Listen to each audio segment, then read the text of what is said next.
This is Only the Strong Survive, a podcast powered by Con Media, where we dive deep into the world of business, leadership, and innovation. I'm your host, Dan Con, and I'm honored to have you join us today.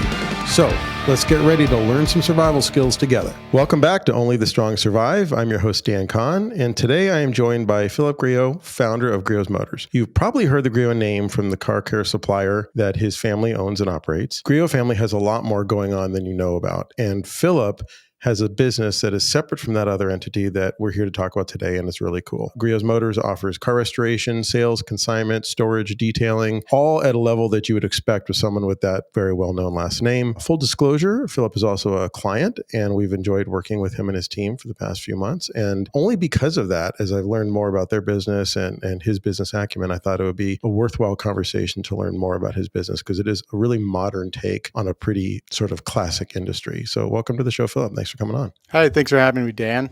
How's it going? It's going good. So I guess just to start, can you give everyone some background on you and kind of where you came from and how you came up with the idea for the business, and kind of give everyone the background? Yeah, that's really a two-part answer. Really the foundations of Phillip Griot as a car enthusiast by way of force from Richard Griot.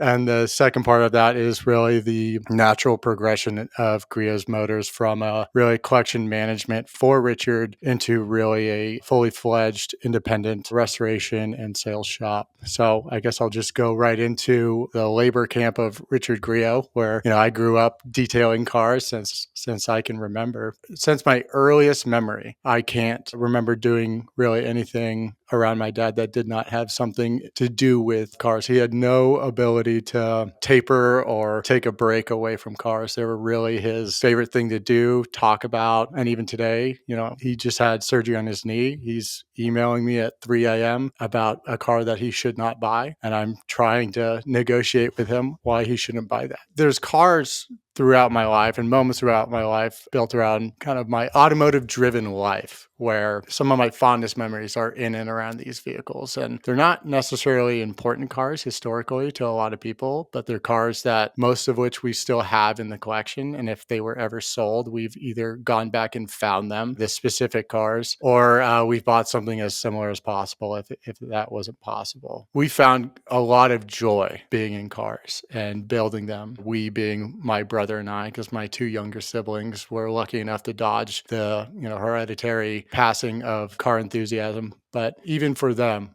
I would say that he had this Griswold-like stubbornness to push us into a old jalopy and drive us across the U.S. and enjoy all the many quirks of a maybe not fully sorted car. And that was one of his favorite things to do. And there was a car that is very special to us that's still in the family. It's a 1972 Chevy Suburban that was restored by a shop here that was formative in my youth. It's a restoration shop that is owned by Louis Shefchik, who does excellent work, and you can still see him down at the track, who restored the Suburban. And I got to watch a great many cars get put back together by him. And so I learned through observation from Louis how to do things right. But I learned from my dad and this Chevy Suburban how to truly, enjoy cars and bring family together through, in some cases, hardship on the road, and in some cases, just joy. And I'm truly lucky that I had a dad that was so passionate about it, that it really overwhelmed everything around him. And you can see that in him when you talk to him, and that sparkle in his eye. That is the one core that I brought with me from walking those shops with him, from being in the race paddock, watching him drive, watching a car get torn apart, put back together after, a race weekend only to go back out. There's so much happiness in the hobby. And back in the day when he was building his cars, there was no money in it either. The passion of it. And I brought that observation of what cars could do for a family, that fun, that bonding, that importance to my dad and to us. I brought that into Griot Motors as one of the most important things that we think about when people drop off a car or a project and a list of dreams or a list of things they want done to it. Truly understanding how this could be important to this person and how not getting it right could be a travesty for them and for my business. That might be a first in this show, that you didn't answer the what, but you answered the why. I think that's very cool. You and I actually have a fair amount in common. even though on paper maybe we don't. My dad continues to be a pretty hardcore car guy, not at the level of your dad. His collection is nowhere near like your dad's. But it's funny because I literally just had this conversation with my wife last night where she grew up in a pretty traditional family doing kind of like sports and soccer games and softball. And my kids are also into sports and doing all that. And it's all been sort of new for me. And we were having this conversation last night. She's like, I don't understand. Like, what did you do growing up? And I'm like, literally every night after work and every weekend, my old man was in the garage working on his cars. That was it. It was a religion. That's all he did. Right. And so if we wanted to hang out with dad, we were out in the garage. Otherwise, he was just out there anyway. And so for us, it was constantly restoring stuff. It was constantly working on stuff. And they weren't all cool. Some were cool. Some were just like kind of similar to your Suburban. He had a square body Chevy long bed that he just restored because he wanted a truck. Repowered it and painted it and did a whole restoration on it. And that was his truck. And it was hard. And like we were out there doing hard work. I remember the first car I ever painted, I did it as a surprise for my old man when I was a teenager and he was on vacation with my mom. And I thought he was going to be so proud of me. I'm going to paint his car for him in one weekend. And I catalyzed the paint with primer catalyst and didn't know it. I had stayed up for like 48 hours straight. I did all the sanding. I did all the masking. I did all the work. And as you know, that's all the work is the prep work. Oh, yeah. Yeah. And then I go to shoot it and I mix the paint wrong, shoot it, and the paint just comes sheeting off of it. And I just ruined this El Camino. And it was soul crushing. But I think for a kid especially, that's good. Like hard is good. And failure is kind of good because it's teaching you a lot of, and I'm sure kids can get that too from soccer and other stuff too, right? It's not exclusive to the car thing, but it's definitely like for those that kind of continue to embrace it after all that, there's definitely some character building and all that. Absolutely. And it's also, I think there's a little bit of it in soccer. There is a lot of loss. You're awarded a medal if you win and you can show that off. For automobiles, you can mess a lot of stuff up. And we did. We had a bunch of my friends' projects in the garage through high school. And my dad would just walk in and say, get this piece of trash out of here. What do you this is my garage. What are you thinking? We'd have a rattle can of paint, just trying to respray something and doing it horribly wrong and, or stripping paint for a friend as quickly as we could. All those things are foundational because you are learning something. You learned a harsh lesson. And I don't want to go back to that conversation between you and your dad, but I'm sure it wasn't pleasant. It was a weird mixed bag, as a lot of those things probably are, right? Like the verbal conversation was, man, you really screwed this up and I got to go get this thing stripped and blah, blah, blah. But there was a weird undercurrent underneath it of pride. There was never like the spoken thing because I totally messed up his car. But the unspoken thing was, I'm proud that you tried this. I mean, he like said the words like, I'm upset, but you could tell that there wasn't any real teeth to it. So it was interesting. And in the same sense with Richard, we had many projects and he would always push us to do it all ourselves. And that was one financial avenue that he had no problem supporting. If you came to him for a $20 anything else, and he would fight you tooth and nail over that. But if you wanted to install a new exhaust in your 2000 2.0 Golf, which would never be fast, no matter how much you tried, he still wanted to see you do it to completion. And so he'd support that. In that realm of achievement, you have something that I always felt when you took on a weekend project and you completed it and you were able to go out and drive it later that week, even if it was a minor thing. I find, and I think a lot of the guys and girls who collect, or maybe not even collect, but own a car that's very personal to them, they take a lot of pride and ownership in that, maybe customization, or that in some senses, if you have an older car and you repair it and bring it back to life, there's a lot of pride in that. There is a difference in the feeling that I get from that because I've done both soccer and work on my cars, and there's a wholeness to it. You're right. It's a solo endeavor, right? I mean, even if your mechanical aptitude is low and all you can do is detail your own car. I know I have lots of friends that are kind of car guy light, that maybe they're not swapping coilovers on something, but they'll detail their own car. And afterwards, it's that feeling of just doing something with your hands and you feel good. And there's a before and an after, and that or a full-blown restoration. I get it. Let's back up a second. So it sounds like early on, maybe teenage years, it sounds like you were working for your dad, maintaining his collection, kind of working your way up. at what point, and whose idea was it? Was it your idea? At what point did you wake up and say, there's a business here and I want to actually start doing this for other people? Right. So that's the second part of the question. And the way that went was when Richard built his headquarters in Tacoma, Washington in 2009, he built himself a Taj Mahal where he wanted to display his many cars, which previously had been stored nose to tail in a smaller office in Fife, Washington. So he built himself a pretty large collection on the back of Griot's garage.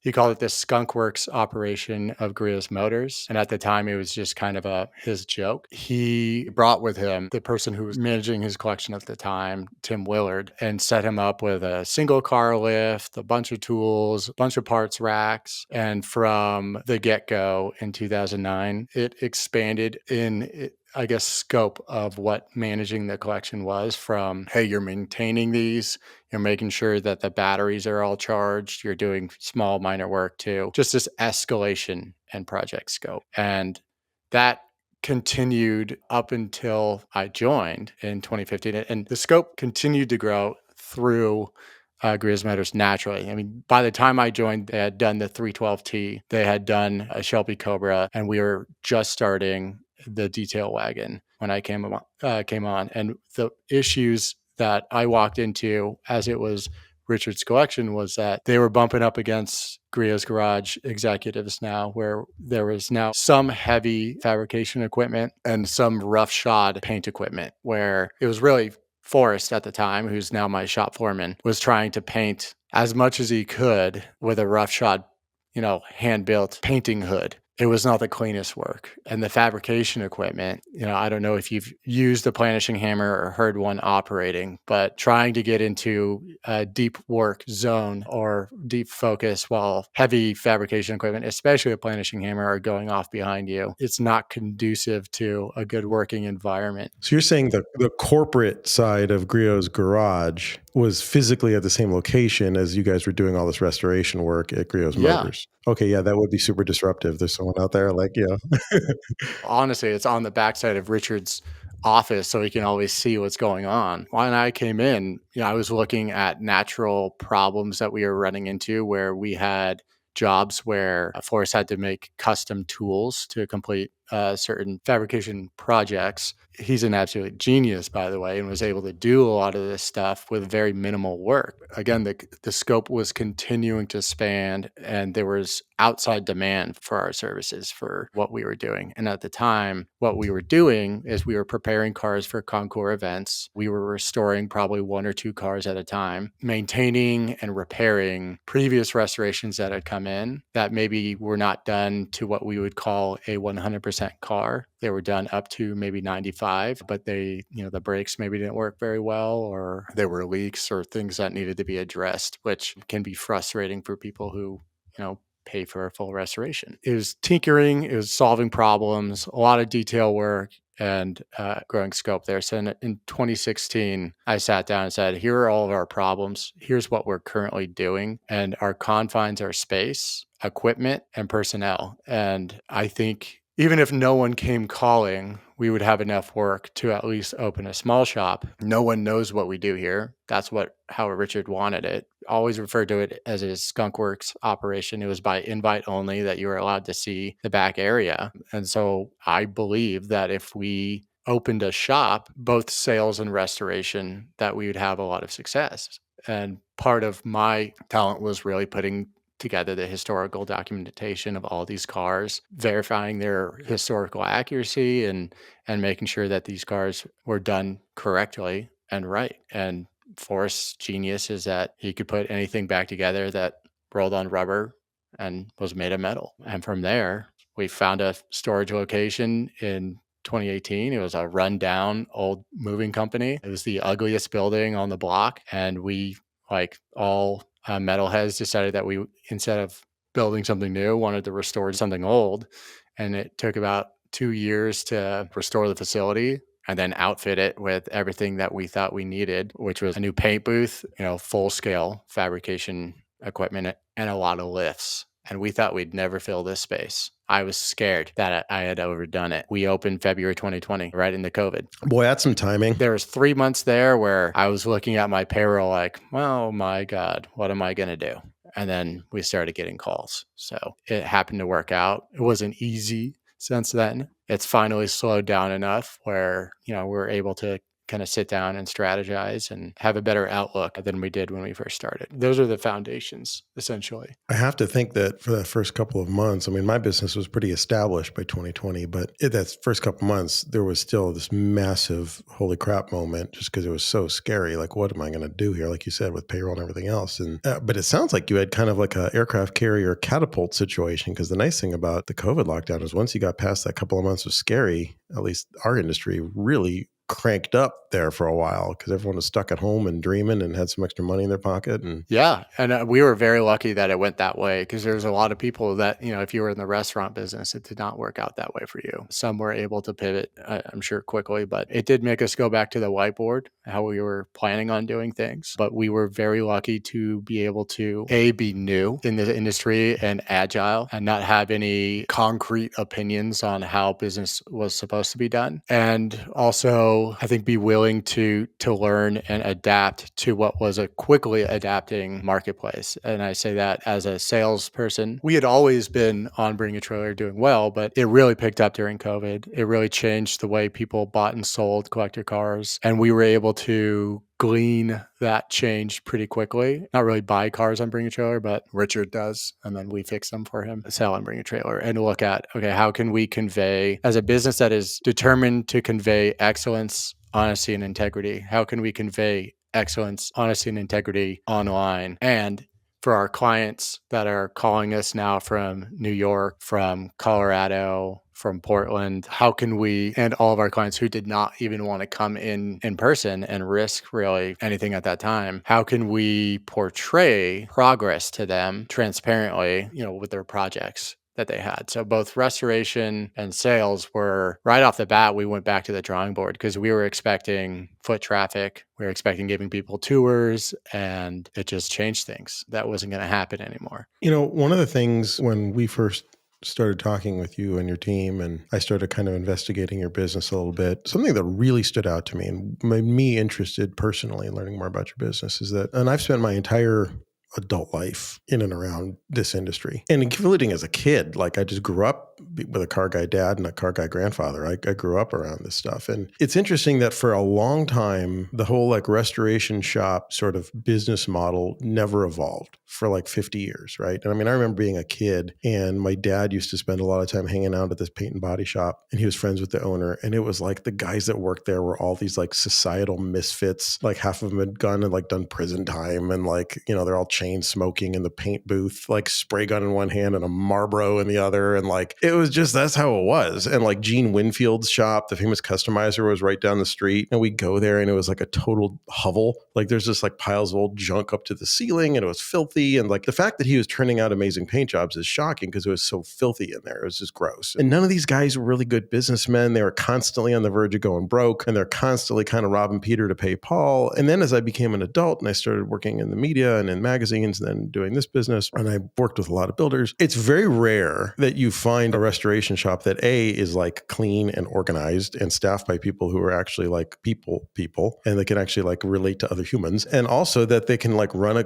proper business and have a P&L. And like, it's interesting that you've got a couple of things happening at your shop that I think are unusual. And the first is that it's run seemingly like a proper business. You also do a really good job communicating. And I've seen kind of the photos and the messaging you send your restoration clients. And it's usually like restoration clients have to like chase a shop and like, hey, what's going on? And did you push the car into the corner for 6 months? And where am I at? And what's happening? And the fact that you guys don't do that. But I also like that, you guys embraced Bring a Trailer and the community aspect of it and the communication and transparency part that makes, I mean, we've worked with BAT since almost the beginning. And to me, that is what what makes it special. I think all these other auction sites have tried, and none of them have been able to figure out is it's the transparency and the community that make it what it is. It's not the URL. It's not the interface. It's not the countdown timer at the end of the auction. It's the people. Like, with a fair amount of certainty that what you're going to get what you want. And if you don't, like, someone in that community is going to call it out,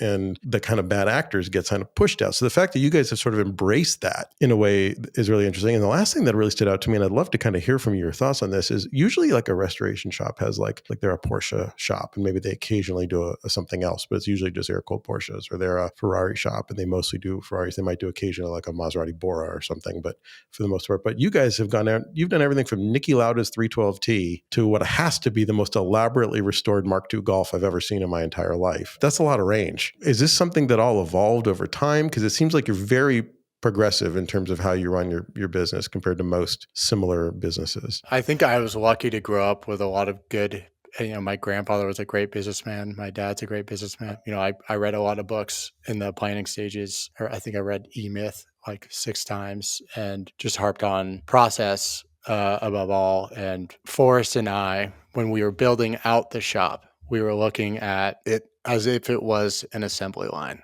That made coherent sense, that you would bring in the dirtiest part of the work at the front. And as you went down this assembly line of our multiple bays and multiple lifts, it made sense to us that it would get cleaner and finish with final assembly and then detail work. And that's how it really works. We have a couple of disassembly lifts. They're the closest to fabrication. Those are the initial steps to any real project if they require them. Like you said, we're looking at a bunch of different restoration shops. We have a lot to learn from them, but we have a lot that we can bring in from the business side as well. What is taking us the longest amount of time? Well, parts organization as a car comes apart is a massive problem. Everyone is having fun as they disassemble a car. As they reassemble it, that's where problems arise, where I don't remember where I put X, or I put an original windshield on the ground and I stepped on it. Now I've got to go find one. When we built the shop as well, we invested in a lot of storage. We wanted nothing on the floor. We wanted parts safely stored on shelving. We wanted any bolts or washers or anything like that essentially put into Lista cabinets, which we built, and we designed them to be used almost like a Lego kit, where you'd mark every little part bin as hardware for the Mark II's transmission or hardware for any bit and piece. And we have a shop assistant whose sole responsibility is going through each of these components, photographing them as they come out before they're replated. We don't do plating in-house. So when they come back, reorganizing them by the photos that they've taken and putting them in the correct order, so that when it comes back time to reassemble the car, our mechanic has all the bolts, all the pieces ready. That's cut a ton of time out of the standard restoration process. So you asked about the scope and nature.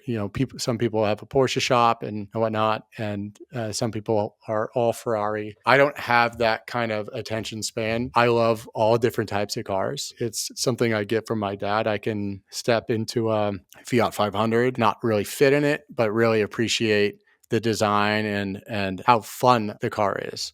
And then I can step into a 330 GTC Ferrari and appreciate the beauty, the original design, why it was created, and how it sounds. And the goal for us is to understand restoration as a process first, and how you restore these systems. And there's a lot of research that is done on the systems and processes in-house. And we do run into problems where, we aren't a Porsche expert. We've done a ton of them, so we have a lot of Porsche expertise. But should we find a Porsche specific problem where we need a Porsche specific answer from an expert, we have a Rolodex full of them, and we have great relationships with all these people.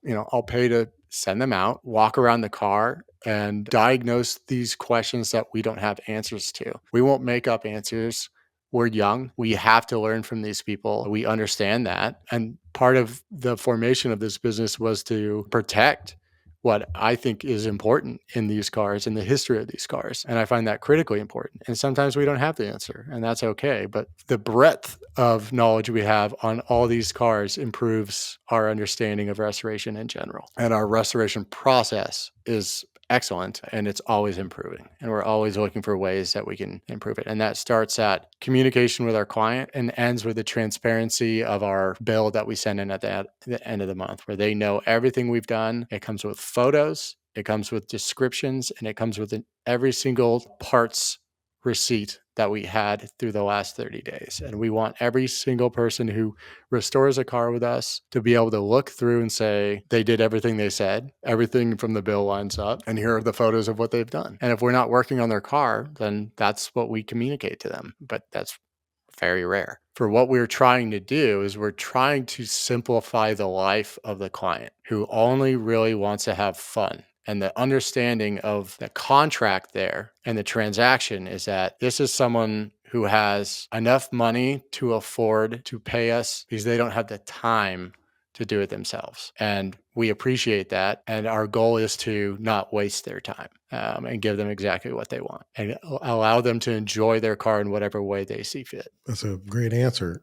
So it's interesting that, you're a younger guy for someone who owns a shop like yours, and you've had this really interesting mix of vehicles, like I mentioned earlier, that you guys have worked on. And you mentioned earlier the detail wagon, and I remember seeing that for the first time at SEMA. And for those of our listeners who don't know what that is, it's a E30 Touring two-door. I assume that was a 4-door wagon that you guys grafted like different sheet metal on. Is that how that was built? Yeah, they sell the steel fenders. We essentially had to make some design choices. We could have kept the door, but we would have had to shrunk the front driver's side door and the B pillar. And at the time, Richard did not want any of his visibility to be displaced. So we decided to make it essentially a 2-door, which involved some fabrication. And I think another shop did a similar restoration and they deleted the pillar from the rear door, but we kept it. We just thought it would retain a lot of the structural rigidity of the car. Welded on the steel fenders. And then at the time we did not have a paint booth. So it was painted by a shop named J-Rod around who do great work. And we shoehorned a M60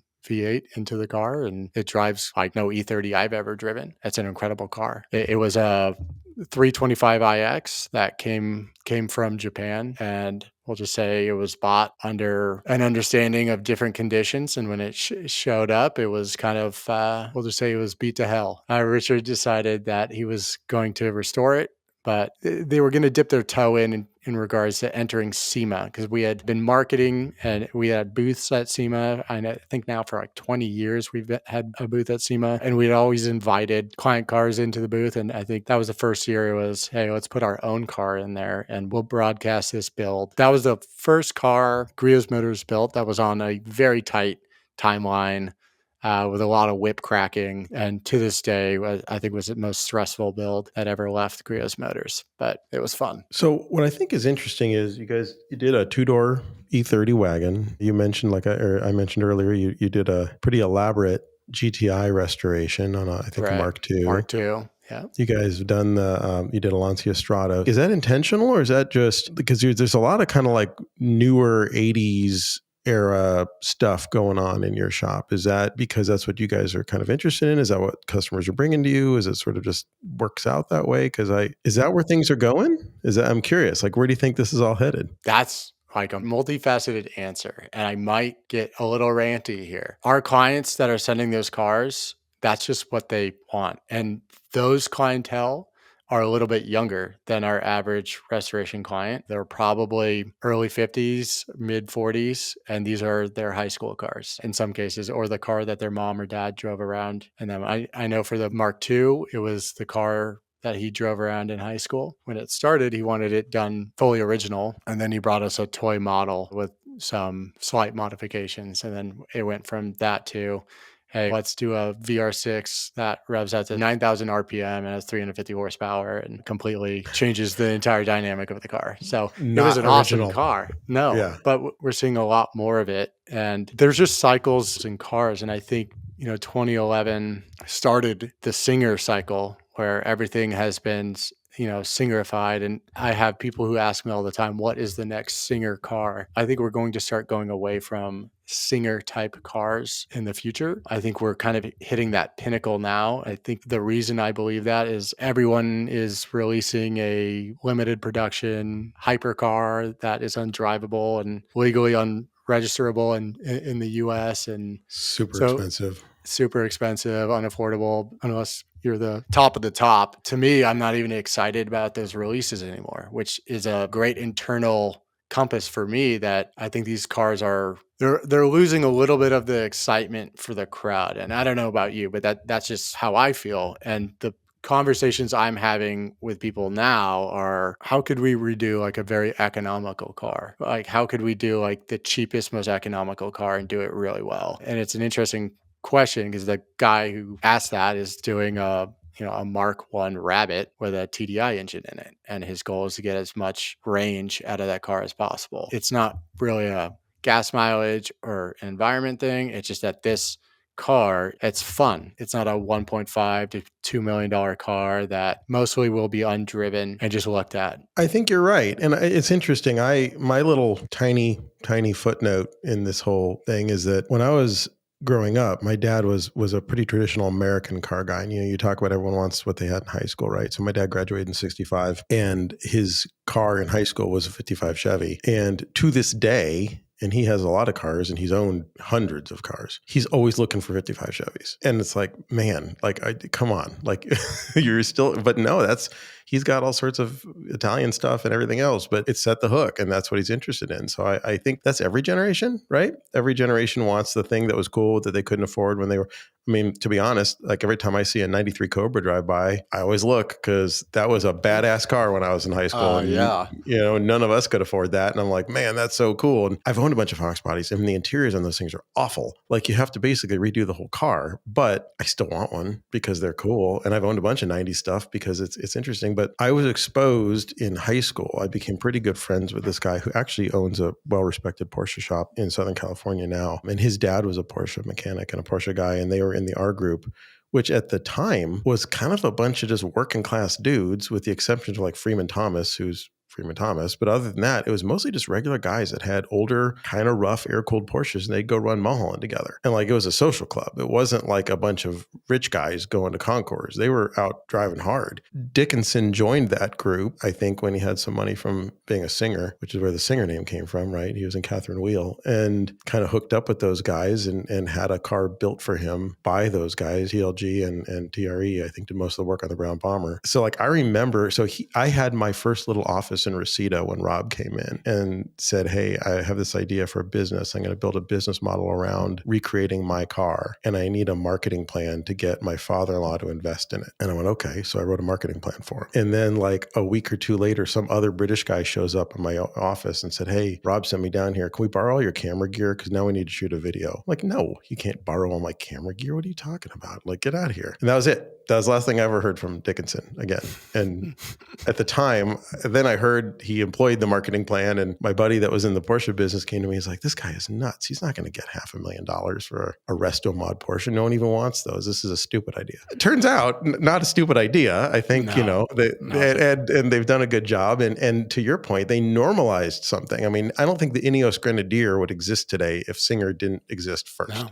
And I own an Ineos Grenadier and I love it. They're very cool. But that whole like resto mod, high end, make everything modern, but still have the aesthetic. 100%. And to his credit, everyone asks, talks to me, what is the next Singer? That's an awesome place to be when you are what people measure their recreation against. And the problem is we've seen a lot of people attempt it in the same style. And I remember watching the original video or the launch video about how much time he spent prototyping certain things on the car and whatnot. And most people who ask me that, I ask them, how much have you driven the car in general? And for a lot of people, they're just trying to look out into the universe of cars and say, which should I pick to resto mod that hasn't been done before, that could be Singerified. And it's really, you have to spend some time with a car. You have to get to know the clubs. You have to know what's loved about them. You have to know what's wrong about them.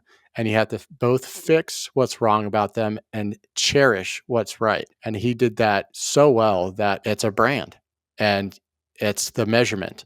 It's very hard to beat him at that game. And I don't want to try. So I don't look at it as I need to Singerify a car. And I think that question is that I think, technically Roof has been doing it longer and they have their, Far longer. and they're established as King of the Hill, but Singer has built their own hill. And I think that's what's important. So I think the next singer, you can't see my quotations on the podcast, is the next person to ask, really, what's the next thing, not what's the next singer. I do think it's something that is probably just fun to drive, because that's what people are looking at right now. There's not a lot of concours enthusiasm. I think that's waning a little bit. Well, now I wanted to ask you about that, because that seems, we've just seen it on the auction side of the business, right? Where at one point, not that long ago, if you were a serious car collector, you were going to the big 3 auctions, and that was sort of it, right? And you could do private party transactions or hire a broker, but the real serious hardware was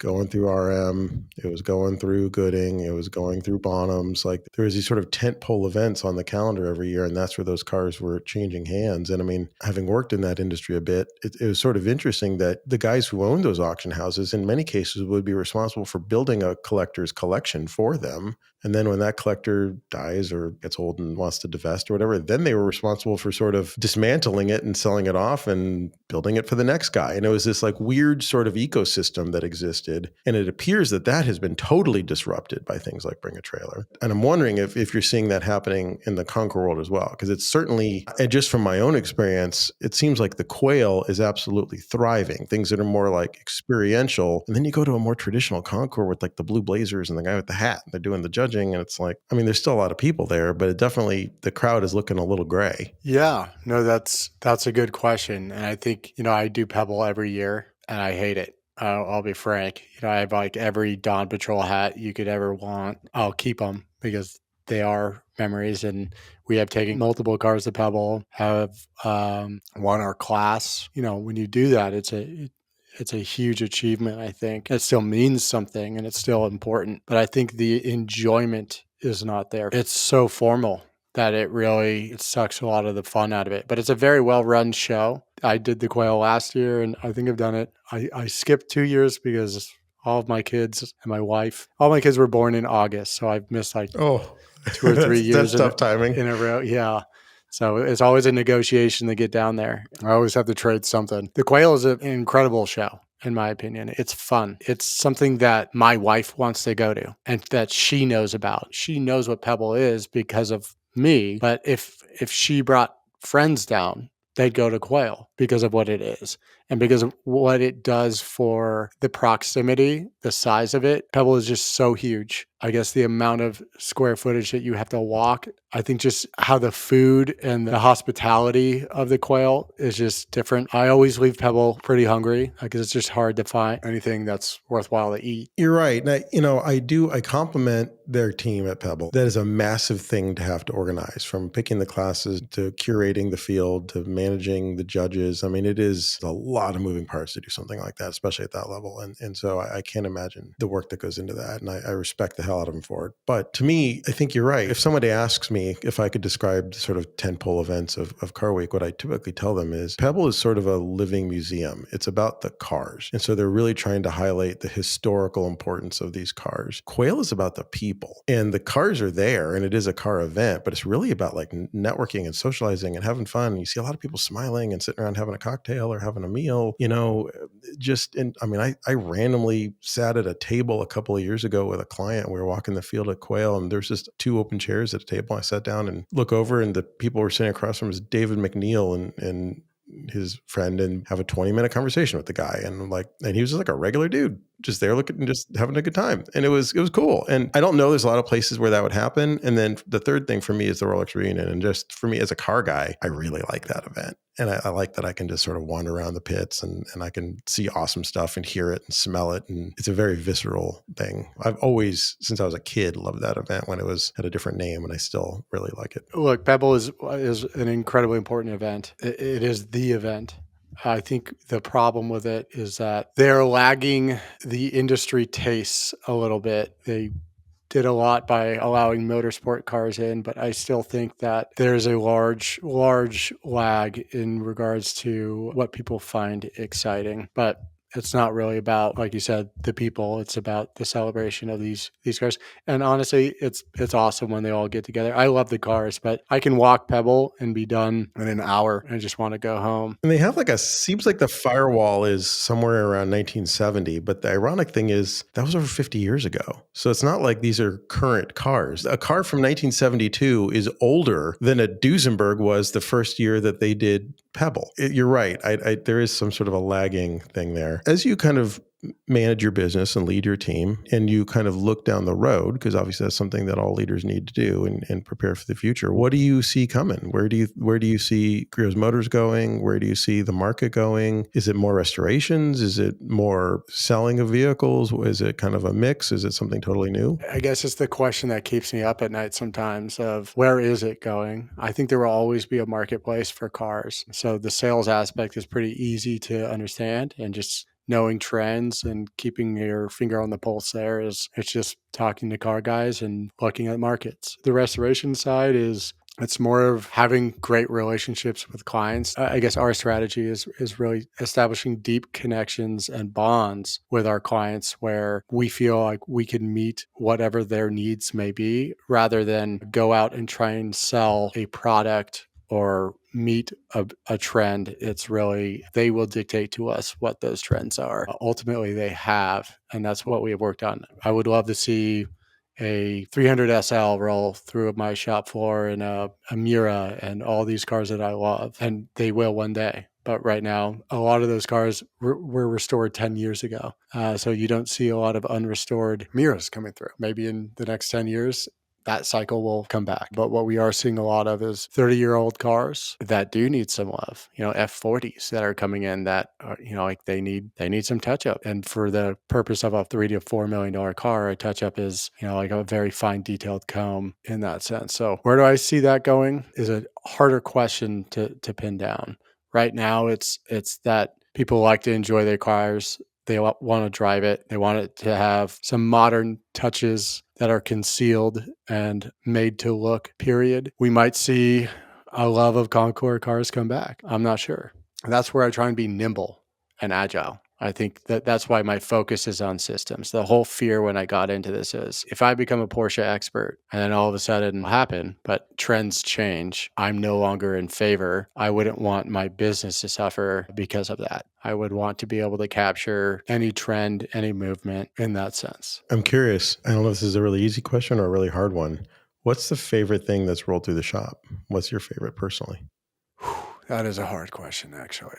That changes every day. This is probably going to be a odd answer for most people listening. We restored a 300 TD. I love those cars, but just appreciating, I don't know why, it put me in a space. My brother and I drove a 240. We drove it to school every day until the engine blew up. So I have a fondness for slow Benzes, but there was an aspect of pulling it apart and looking at how technically advanced it was for its period. That gave me a massive appreciation for Mercedes, and not just Mercedes, but the engineering. I used to be a BMW enthusiast who disliked Mercedes because they removed a lot of the manuals from their cars. To me, they were just luxury vehicles that I had no affinity for. And pulling that car apart really made me see Mercedes in a different light, where they had thought through so many different components of quality and workmanship that it did nothing but give me a huge amount of appreciation and respect for the brand. And that's the best answer I can give you. All these cars are very special to me, but I can't think of one that really made me go stand under it every day and just marvel at small things. Just, the self-leveling tailgate, rear suspension on a 1984 300 TD. That is not the answer I expected. Yeah, very boring. The one you restored, did you repower? Or did you leave the stock drivetrain in it? No, he just wanted it exactly like his mom had it. And that's what we did. It's a funny thing when you start, it was a very nice car when it started, but he wanted it midnight blue and he wanted it with Palomino interior. He asked and we delivered, and he daily drives that in the Hamptons. So I agree that there is something about especially cars of that era and German cars of that era, the amount of thought that went into just little details to make them just good, even things people will never see. And I'm curious, as we look down the road at what's coming, and where I live in California and in a lot of states, there are some mandates looming about 5 or 6 years in the future that all new cars have to be all EV. And I found myself in a parking lot the other day. I went to breakfast with my wife. I looked around and every single car in the parking lot was either a black, white, or silver gray crossover SUV, and almost all of them were electric. And we were there in our yellow 57 Ford Ranch wagon, so we definitely were not the normal ones in that parking lot. But it was really depressing. And they all look like jelly beans. And I'm like, we're just surrounded by jelly beans. So I'm curious, as that happens, does that help you or does that hurt you? I mean, it certainly makes the classic stuff stand out more. People ask me this a lot. They say, like, aren't you afraid of EVs and how they're going to destroy your business? And I ask, did the digital watch destroy Rolex or make it more unique? And the reality of these regulations, and it's not just EV versus internal combustion, it's simply safety regulations where from manufacturer to manufacturer, there's not very much that a designer can do to make a car appear unique anymore. I think they are like pretty much in a box for what they can do. Most of these car corporations that are large corporations now that own many car manufacturers that share parts. And of course, it's more economical to share as many parts as possible. And so these similarities tend to pop up in the parking lot when you're looking at a car where not much is different. They're regulated to not be much different, and they're built to return money to the shareholders. So they try and save money wherever they can. It's just the natural way it's going to go. And that's why a lot of that's where Ineos Grenadier comes in as an agile business from an independent investor that says, you won't make it, so I will. Unless they change that regulation where you can manufacture a certain amount of cars in the US or under a bar without having the scrutiny of California on you. I think it is good for my business because I think it is the Rolex watch. It is that, how do I stand out a little bit? What do I need in my garage collection? I've got my EV that I get around town in. I check that box, but I want something that I can hop into and be a little bit different and have a little bit of individuality. And I know this because I have friends who have dual Teslas and I help them. They bought a Range Rover Classic that I sourced for them, and they wanted something that was a little bit less like everyone else. And I think that'll benefit everyone in this business. And you see it even with Roof and with Singer, where you can go out and buy a GT3 Touring, and that's a rare car, and that's a great car. But what do you do when you show up at a caffeine and gasoline and you want the one car that sticks out a little bit above and beyond the GT3 Touring, which is one of my favorite cars, by the way?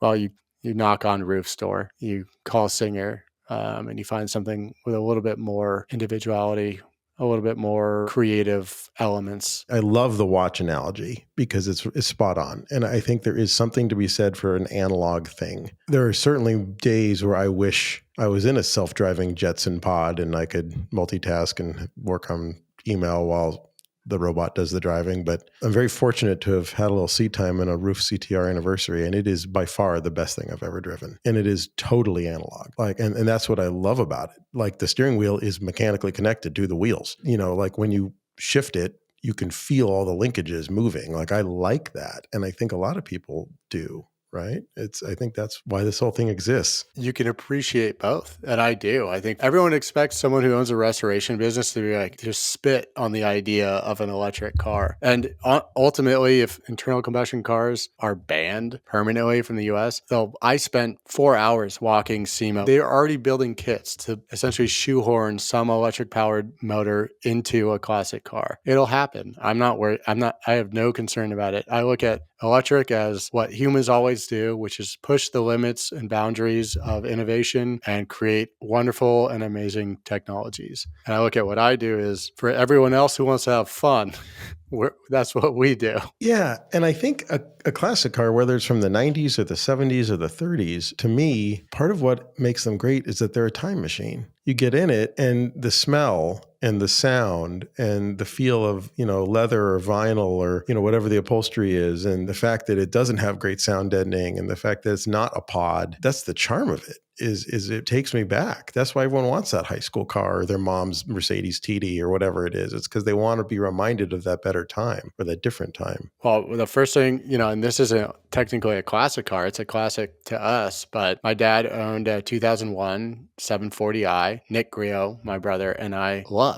We loved the car. And he sold it, and we were heartbroken, and we haven't been able to find it, but we bought one that was exact spec, black on black with wood trim. It's E38? Yeah. That's a great car, though. It's exceptional. And what did we do? Like the second we bought it, I bought Queen Greatest Hits CD. I think it's album 1 we put into it's got a CD player in the trunk, and we just blasted the entire album and just drove around in it. And it was really emotional for both of us because we had ridden in the back of this car to school for years, and then it just was gone. And we bonded in that car. We fought in that car too, but that album was 5 CD changer. It was always in there. It was like one of them, and he would just blast it. And that CD is part of the memory, that experience. And the way that the 8-bit orange backlit, digital reading and all the buttons and everything. There's a ton of memories in each and every one of these cars. And that is what we try and protect. That's what we want to do well. I love that. Last question for you. As a leader, as a business owner, as you've gone through this journey, looking back, what's the